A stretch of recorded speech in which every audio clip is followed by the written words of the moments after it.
A bankrupt black widower bought a 19-year-old girl who was being auctioned off by her own parents. $20 for the last lot of the day. A healthy, obedient 19-year-old girl, announced the sheriff, his voice echoing across the dusty square in Lakewood Springs. Can you imagine the weight of that moment, standing in a crowd, watching a life sold like cattle? The June sun beat down mercilessly as the townspeople watched, some in awkward silence, others with morbid interest in the grotesque spectacle unfolding before them. Isaiah Montgomery, a 42-year-old widower and the only black man who owned land in the area, stood at the back of the crowd, fists clenched. The young woman on the small makeshift platform kept her eyes fixed on the ground, her disheveled hair partially covering a recent bruise on her cheek.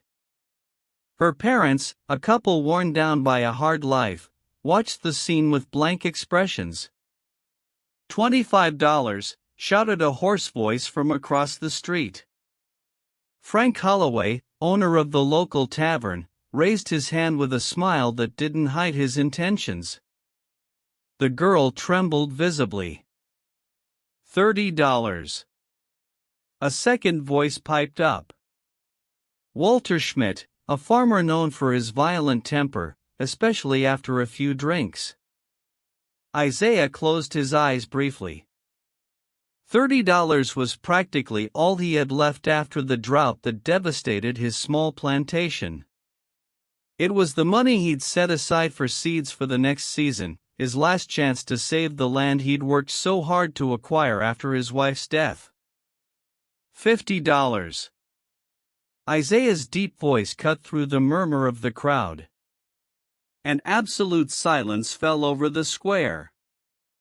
Dozens of white faces turned simultaneously in his direction, expressions of shock and indignation barely contained. How far would you go to stand up against injustice, even when the world's against you? That's the question Isaiah faced at black voices. The girl's father narrowed his eyes, his mouth twisted in a mixture of contempt and greed. I won't give my daughter to a $70, Isaiah interrupted, stepping closer to the center, in gold coins. The sheriff cleared his throat, visibly uncomfortable. Mr. Montgomery, I don't think the law says any free man can participate in a public auction, Isaiah said, not looking away. Unless you want to explain to a federal judge why you refused the highest bid.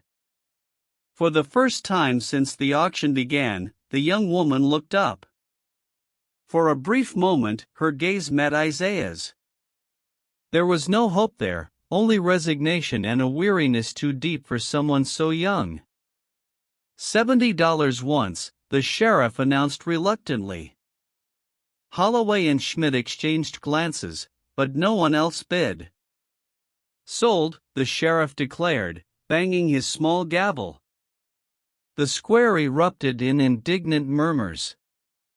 As Isaiah approached to finalize the payment, flashes of memory assaulted him, his late wife Abigail, humiliated in the same square years ago when they tried to drive them out of town, the simple grave where she'd been laid to rest 2 years ago, victim of pneumonia that no local doctor would treat, the suffocating loneliness of his cabin since then. The young woman stepped down from the platform with hesitant steps. Up close, Isaiah could see older bruises on her arms. She kept her eyes down, as if she'd learned the hard way that looking up meant punishment. "What's your name?" he asked, keeping a respectful distance. "Sarah," she replied in a whisper, almost inaudible. "Sarah Collins." Isaiah nodded. "I'm Isaiah Montgomery." "I know who you are," she replied, surprising him. "Everyone does." As they began to walk away from the square, the murmurs of the crowd grew louder. "Good God, they sold the girl to a black man. This won't end well. Someone should do something." Isaiah felt the weight of hostile glances like knives in his back. Sarah walked a step behind him, as if trained to do so. As they passed the tavern, Frank Holloway spat on the ground. $70 is a high price for something you won't be able to keep for long, Montgomery, he taunted, loud enough for everyone to hear. Isaiah didn't respond. He continued walking toward the wagon parked at the edge of town, where his old horse waited patiently. As he helped Sarah climb up, he noticed she was trembling, not from fear of him, but from something worse, the expectation of what was to come based on everything she'd endured. "I won't hurt you," he said, low enough that only she could hear. "You have my word." For the first time, she looked him directly in the eye. Her eyes reflected not only pain but a spark of something Isaiah recognized immediately, the same quiet determination that had kept him alive in a world that wanted him dead. "Why?" she asked simply. Isaiah didn't answer right away. He started the wagon before saying, "Because I know what it's like to be treated like a commodity." As the wagon pulled away from town under the hostile gaze of the residents, no one noticed the small metal object Sarah hid inside her worn shoe, nor the glance she exchanged briefly with a figure in the shadows. There was much more to this silent young woman than anyone could have imagined, something that would forever change the fate of Lakewood Springs. If stories of injustice, prejudice, and unlikely courage touch your heart, be sure to subscribe to Black Voices to find out how Sarah's apparent desperation and Isaiah's risky compassion spark a revolution that no one in that town will ever forget.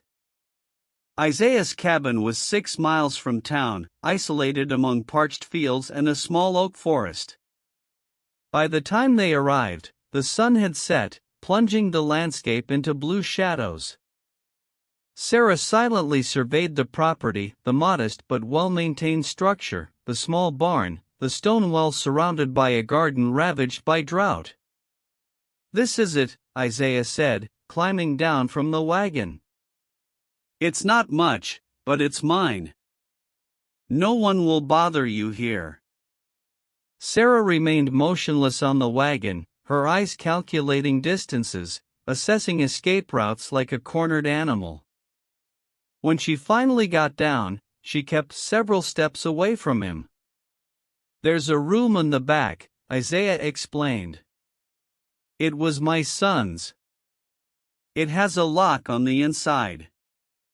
The mention of a son made Sarah frown. "Your son?" "Jacob died with his mother. Pneumonia." 2 winters ago, Isaiah replied, his voice devoid of self-pity. He was 5. Inside the cabin, a lamp was already lit on the central table, a sign that someone had been there recently. Sarah noticed the detail, her posture instantly stiffening. "Wait here," Isaiah said, noticing her tension. He quickly inspected the house before relaxing. Ruth was here. She left food. At the name, Sarah reacted. "Ruth Wilkins, the midwife?" Isaiah nodded, surprised. "You know her?" "She delivered my mother once," Sarah replied evasively. The cabin was simple but organized with meticulous precision, books lined perfectly on makeshift shelves, a cedar table darkened by time but polished to a shine. This wasn't the chaotic environment of a defeated man. It was the disciplined refuge of someone who refused to give up. "You intend to run tonight, don't you?" Isaiah asked calmly during dinner. Sarah froze, her body tense as a violin string about to snap. "I don't blame you," he continued. "But there are 3 men patrolling the eastern forest, bounty hunters hired by the mayor after 3 slaves escaped from the Sullivan plantation." "I'm not a slave," Sarah retorted. "No, you're not," Isaiah agreed. "But try explaining that to those men in the dark." The next morning, Sarah found the house empty and the door unlocked. She was not a prisoner. Through the window, she saw Isaiah working in the parched garden, trying to revive dying plants with water from the well. While searching the house for money or valuables, Sarah found something unexpected: a book of federal laws, marked in several places with meticulous notes, next to letters signed by a Professor Williams from Boston University. Before she could investigate further, she heard horses approaching. 3 horsemen rode onto the property. Sarah recognized Frank Holloway, accompanied by Walter Schmidt and a third man, elegantly dressed with a calculatedly friendly expression. Isaiah dropped his hoe and walked toward them, standing tall, his face impassive. "Montgomery," Holloway said with false cordiality, "we've come to introduce Mr. Davis, the new county judge." The tall man bowed his head in a greeting that didn't reach his eyes. "Mr. Montgomery, I've heard a great deal about you." "We're conducting a property inspection," Judge Davis explained, "to update the county records." "My taxes are paid," Isaiah replied. "They always are." "It's not about taxes," Schmidt interjected with a malicious smile. "It's about suitability. Unproductive land may be requisitioned for more efficient use," Davis elaborated. Sarah watched Isaiah's jaw tighten, though his expression remained neutral. "This property has been registered in my name since 1869, with all the proper documents." "Times change, Montgomery," Holloway laughed. "Laws change." When the men finally left, Sarah confronted Isaiah. "They want your land." "They always have," he replied, returning to his work as if nothing had happened. "Why?" "It's practically ruined by the drought." Isaiah hesitated. "Because there's something here that's worth a lot more than a few acres of dry land. What secrets are buried in that land, and how will they unravel a conspiracy bigger than anyone imagined? Stay with Black Voices to find out." That afternoon, Ruth Wilkins arrived in her covered wagon. She was a middle-aged black woman with a formidable bearing and piercing book of federal law's eyes. She brought supplies, seeds, and news. "The new judge visited 5 properties today," she reported as she examined Sarah's bruises. "All belonging to blacks or immigrants." Isaiah nodded, as if merely confirming his suspicions. "And this," Ruth handed him a sealed envelope, "arrived today on the telegraph. Jenkins asked me to deliver it discreetly." As Isaiah read, his expression changed to cold determination. "Sarah," he called, "I need to know exactly what you heard at your father's meetings with Mayor Marshall." The shock on Sarah's face was momentary. "How do you know about that?" "Why?" Ruth interjected gently. "You're not the first young woman we've tried to help escape that family." It was then that Sarah understood. She hadn't been bought at a cruel auction out of random compassion. The object in her shoe, a small ornate key, suddenly seemed infinitely heavier. "My father keeps a red book locked in his desk," she finally revealed, "payment records, names, dates. Mayor Marshall is organizing something big, something involving Judge Davis and land along the river." Isaiah and Ruth exchanged glances. Is that why her father was willing to auction her off so publicly? Sarah nodded, the first tear finally escaping. "I've heard too much. I've seen too much." In town, rumors ran like wildfire about the black man who dared to buy a white girl, about suspicious nighttime visitors to his property, about the proximity of the railroad line that would connect the county to newly discovered mines. No one noticed the little red book missing from Mr. Collins's house, or the coded messages sent by telegraph late at night. What the powerful people of Lakewood Springs didn't know was that sometimes those considered invisible are the ones who can see best. And that the real revolution begins not with screams, but with whispers in the shadows and plans woven by hands that have nothing to lose, only a future to claim. 4 days after Judge Davis's visit, an unexpected storm broke over Lakewood Springs. No one noticed the small figure moving around the back of the town hall during the chaos, a dark cloak protecting her from prying eyes. Sarah Collins, whom everyone assumed was confined as Isaiah Montgomery's property, had infiltrated the heart of local power. The key in her shoe, stolen from her father's desk weeks earlier, finally found its purpose in the mayor's office. Meanwhile, Isaiah entered the telegraph office, completely soaked. Jenkins, the operator with quiet sympathies for the marginalized, merely nodded. "The wire is open to Boston," he said quietly, leaving Isaiah alone with the machine. The next morning, the sun shone mercilessly. Mayor Marshall, Judge Davis, and 3 wealthy farmers gathered at Holloway's Tavern, visibly tense. "What do you mean, disappeared?" hissed the mayor, pale as a ghost.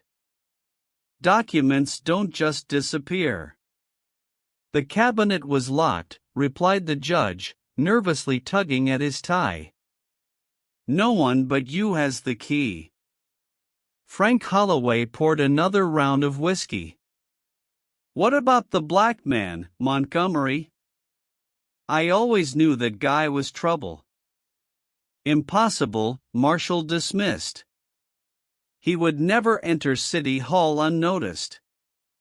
What neither of them knew was that at that very moment, 6 copies of the stolen documents were being posted at the entrances to the church, the market, and City Hall. Ruth Wilkins, with the calm demeanor of someone performing everyday tasks, was posting the papers that would expose the conspiracy, a scheme to expropriate strategic land before the official announcement of the railroad.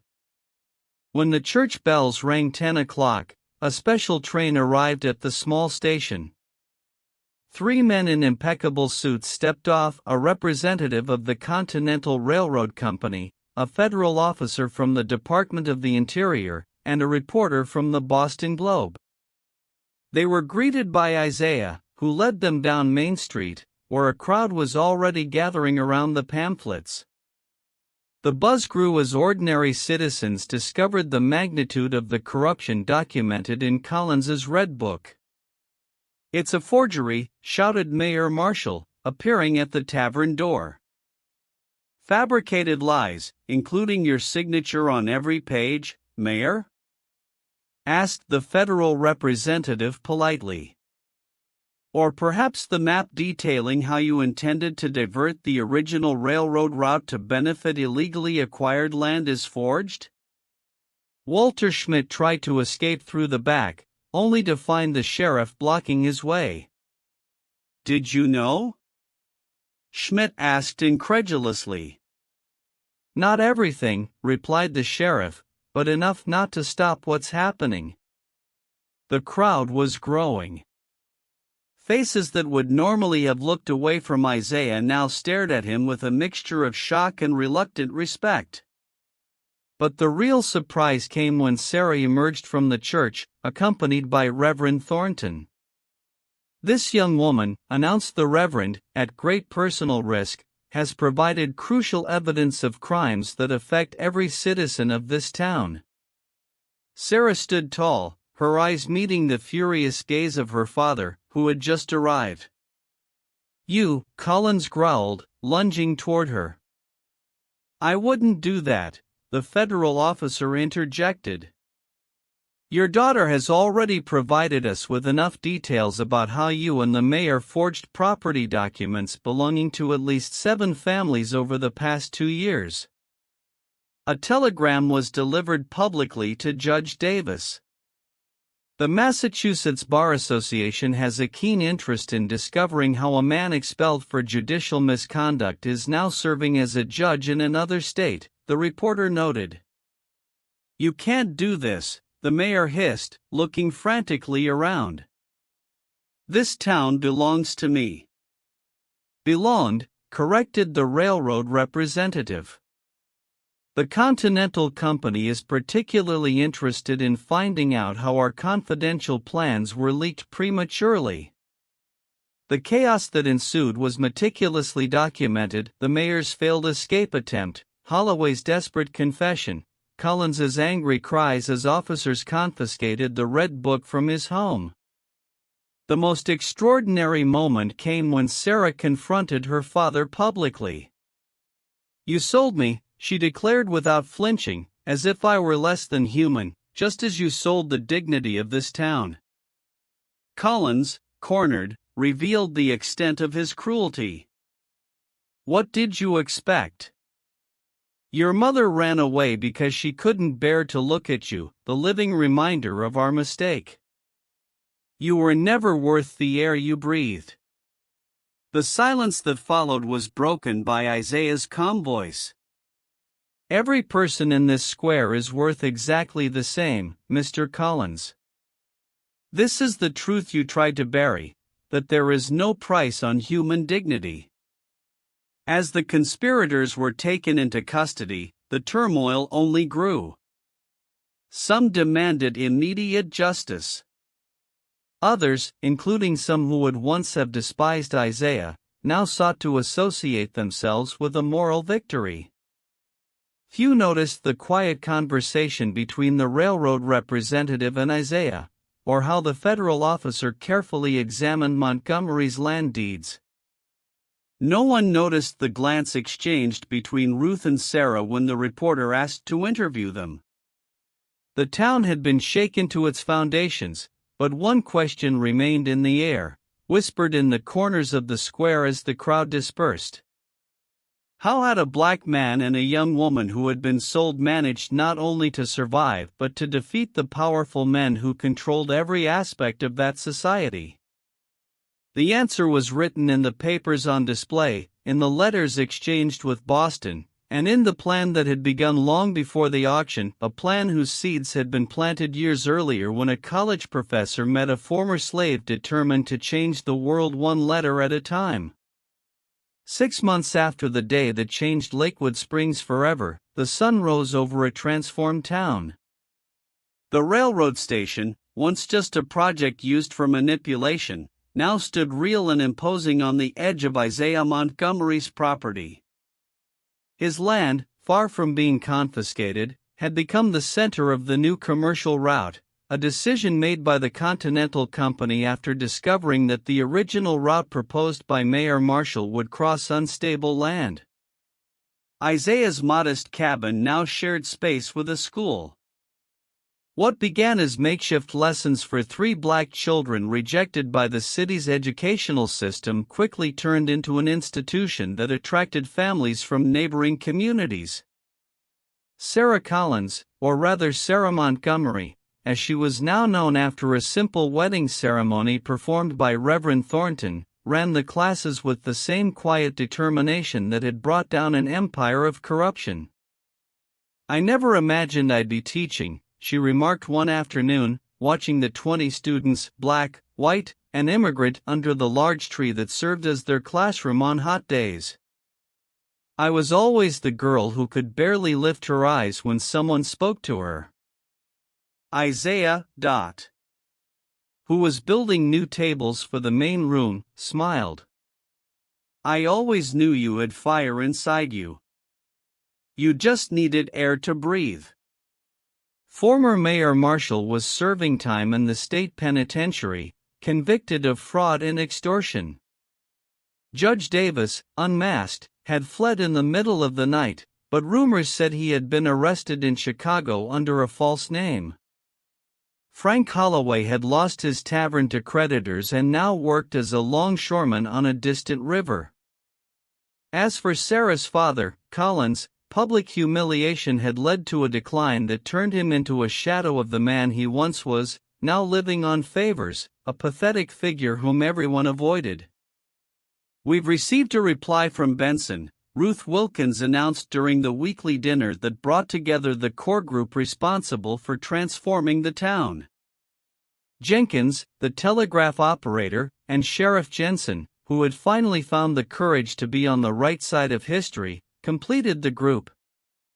Benson, the Boston University professor who years earlier had recognized the legal brilliance of a self-taught former slave seeking to understand his rights, the same man who had suggested that Isaiah buy that particular piece of land, seemingly worthless, decades before the railroad became a reality.